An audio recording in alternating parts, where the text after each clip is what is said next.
We have lawyer Gregory Ofori, who is from the Ofori Law firm. He's going to essentially um, talk to us and educate us on the importance of financial literacy, as well as proper estate planning and creating wills.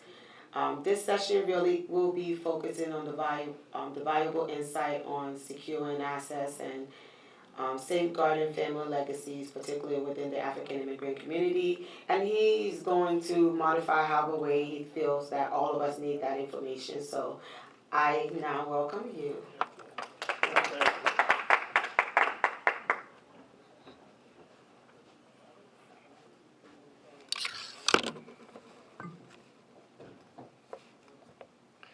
Thank you again.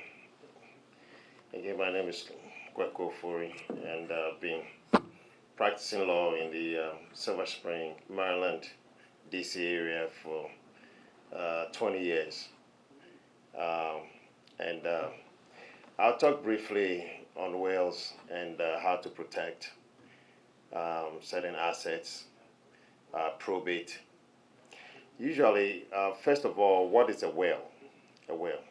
A will is a legal document that describes how you want your property and belongings to be disposed of when you die. Again, it's a legal document that describes how you want your property and belongings to be disposed of when you pass away. Usually in our African community, when we talk about a will, or the moment we mention about a will, the first thing that comes to mind is, hey, what do you want from me? What do you want me? Do you want me to die so that you can take my assets, take my property, take my house, take my bank account, or what? No, that's not so. But it's a myth, and it's just a thinking that we have. But we have to be able to dispel that that thought, because it is very important that we begin to get our houses in order, because one of these days we'll all be called home. And after that, what happens? I mean, we came here with nothing, but the Lord has blessed us with so much wealth and so much resources that when He calls us back home, we are not going to take them with us. We are going to leave them all here. And so, what are you going to leave for your children and for your children's children and for the next generation? So that is why it's important that we put things on paper, so that in our absence, you would want how you'll be able to direct how these things will be handled in your absence. Now, the primary benefits of a will, I'll state a few. The primary benefits of a will: one is to provide the individual preference for distribution of assets. So your preference for distribution of assets, so that when you are alive, with all the assets, with all the properties that you've acquired, in your absence, you want somebody to be able to direct how you would want your assets to be distributed. Now, if you don't put this in writing and you are gone, who is going to distribute them? Somebody that you don't even know, somebody that you may not even have any idea who this person is, may step in because they see that you have a house, you have a car, you have a land, and they are going to step in and say, well, this is my uncle. Your uncle who you did not even know, will step in and say, well, I'm going to sell the house. I'm going to take over his car. That's not what. In the meantime, you may have children. You may have children who actually you worked so hard, you fought so hard for, and they are not going to be the beneficiaries. Somebody else is coming to dictate to them how your resources are going to go to them. You don't want that. Another reason why we should have a will is that you get to choose your personal representative. or your executor, who you want to, you trust that in your absence, he can follow directions. He can follow directions for you. That you know that your child, you know that your daughter, you know that this person I can trust. That in my absence, maybe you have minor children, very small children, and God forbid, God calls you home. They are not old enough to be able to be responsible to take care of whatever that you've left behind. And so you may entrust a friend, a brother, a cousin, somebody that you trust that, look, in my absence, this is what I want you to do for my children. And so at least you get the chance to be able to choose the person that you would like to be able to handle your affairs for you in your absence. Oh, yeah, another reason for to provide a will is for the efficient distribution to minors. Like I said, you may have minor children. Now, they are not old enough to be able to make determination or make decisions. And so you want to be able to provide in that will that I want my minor child to have this. Maybe when they attain the age of 18, 21, this is what I want them to have. And believe me, I mean, some of these things, there are always fights when somebody passes away. When somebody passes away and they don't leave proper instructions or proper directions, then you see that other people from the woodworks will come in trying to take advantage. And we've had situations, many situations like that, whereby somebody passes away and some aunt or somebody who is far related to them, very, very, very far away, they step in and say, well, look, this is my aunt from this village. And so now, since she's not here, I'm stepping in. In the meantime, this person has a minor child, and this aunt or so-called aunt doesn't even know the child. But then they are going to step in and say, because they realize that maybe that aunt who just passed away has about $50,000, $100,000 in the bank account. So they want to step in and take advantage of that. You know, and it's very sad in some of these situations when you hear, but these are the reality of life. These are real. These are real life situations. And so it's very important that we think through all this and then say, well, let me put my house in order before maybe something happens. Another reason why it's important to have a will is for the appointment of a guardian. So as I said, you may have a minor child or you may have a special needs child, you know, and so you want to be able to make sure that these things are taken care of while you are still alive. Another reason why we want to have a will is to avoid probate. Probate is the process where it's a court proceeding where you have to go through the court system in the event that you don't have a will, that somebody has to be appointed as the personal representative of the estate, of your estate. And then they will try to handle all these matters in your process. But you can avoid the probate, especially when you seek advice. And by that, say you're a married couple, you have a house, or you have a bank account. There are certain families where, you know, the husband doesn't know what the wife has. The wife doesn't know what the husband has. I mean, they do things separately and independently, even though you said you're a married couple. You know, who knows who God is going to call home first? And you don't know. So if you are doing things independently and separately, and God calls the wife home first, and then the husband is living. In the meantime, the husband has no idea where the wife's bank account is. Doesn't know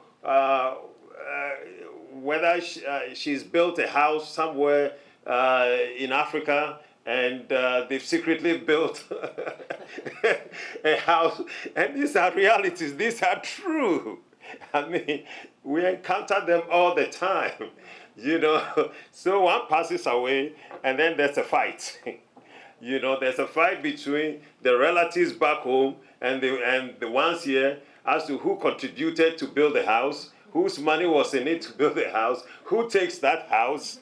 I mean, and there's probably it's been rented out. Who is collecting that rental money, and how am I getting part of it? All these become so much complex, but we can stop all that.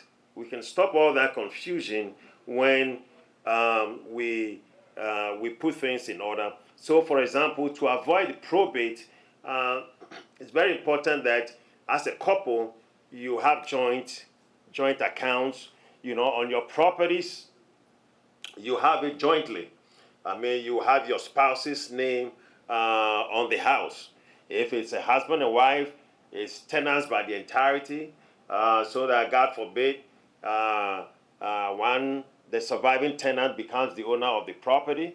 So if you have a bank account, make sure that both of your names are on the account so that God forbid one predeceases the other, one can have access to the account. So these things, when you seek counsel and you put these things in proper order, you avoid probate. You avoid going to court. When one person passes away, you don't have to go and seek a lawyer and say, well, how do I have access to this, to my spouse's bank account? Now, the car, it's in only one person's name. Now, I can't have title to the car. What do I do? Now and then you go to motor vehicle, you go here, you go there, they are turning you around, they are tossing you around, you have to go get this, you have to see a lawyer, you have to go to court, you have to do this and that, you know, and it gets to be very, very, expensive. And I get calls all the time, and sometimes I wonder why people do these things. But it is what it is. And so we have to deal with these situations when they arise. You know, there's nothing that one can do but only to seek advice. Another reason to have these things in writing, in will, is sometimes you want to protect yourself against your estranged spouse. Maybe you have some spouse who thinks that, you are estranged, they are waiting for you to pass so that they can come into your assets. And, you want to put these things in order that, hey, whilst I'm still alive, I'm putting my house in order. I don't want this person anywhere near my house. I don't want them anywhere near my bank account. I don't want them anywhere near my children because I'm protecting them, even in my absence. So you put these things in order so that you make sure that they are well distributed, they are well ordered, and you have really protected yourself. It may not just be your house, but you may have a business. You may have a business. You want to put that business also, in proper order because you want to make sure that there is continuity of the business. There's continuity. You have children, you have other people, you develop, ways, trust, and other things to make sure that there is continuity. There's continuity in your absence. Now, one thing that we have to understand is that there are certain requirements that we have to do to meet the requirements of a will. In one, it has to be signed. You have to have two witnesses to witness your the will. They don't have to know the content of the will. They don't have to know what you have said, but they have to be able to attest that this will was drafted, was made by you, the testator, so that tomorrow or maybe in the future something happens, they can say that yes, when this person, when the decedent did the will, he or she was of sound mind. because some family member, somebody else can come and challenge the will. That no, I know that my uncle wouldn't give this house to this person. I know that they wouldn't give this money to such a person. Something must have gone wrong. He was not of sound mind. And so he could not have given this property to this person. So I think something must have gone wrong. I'm going to challenge. And you, the witness, you will also testify that yes, I witnessed him. I signed it. And when I signed it, he was of sound mind. And that he was not deranged. He was not sick, but he knew exactly what he was doing. And this was his decision, that this asset goes to this person. And so there are certain things that we have to do. And I can say that of late, a lot of us Africans are getting the message. They are getting the message that, hey, I have to put my house in order. I have to come and see you. I have to sit down and I have to put things in order. So it is very important, and I'm encouraged by this fact. But it did not used to be so. Sometimes somebody will pass away, and then somebody will call from Africa. They have a house here. Somebody will call from Africa and say, well, listen, I want you to sell that house and bring the money. I said, well, how dare you? I mean, where were you when they had the house? I mean, it's your name on the house. Do you know whether the house is being paid for? I mean, do you know the condition? And so, but once we put all these things in order, I think it will help all of us go a long way. Of course, we also have, when you have other things like insurance and all those things, they don't have to put that in the will because those come with beneficiaries already. And so we don't have to worry about that. But I think most importantly is that we need to put our house in order so that in the event that we are not here, we'll know that certain things are going to be done in the proper way, and that we can avoid as much cost, as much probate, going through litigation and all that, so that we know that our families and everything, our businesses will be safe. Thank you so much. That was very informative. And I think you all enjoyed it, right? Yeah. Yes.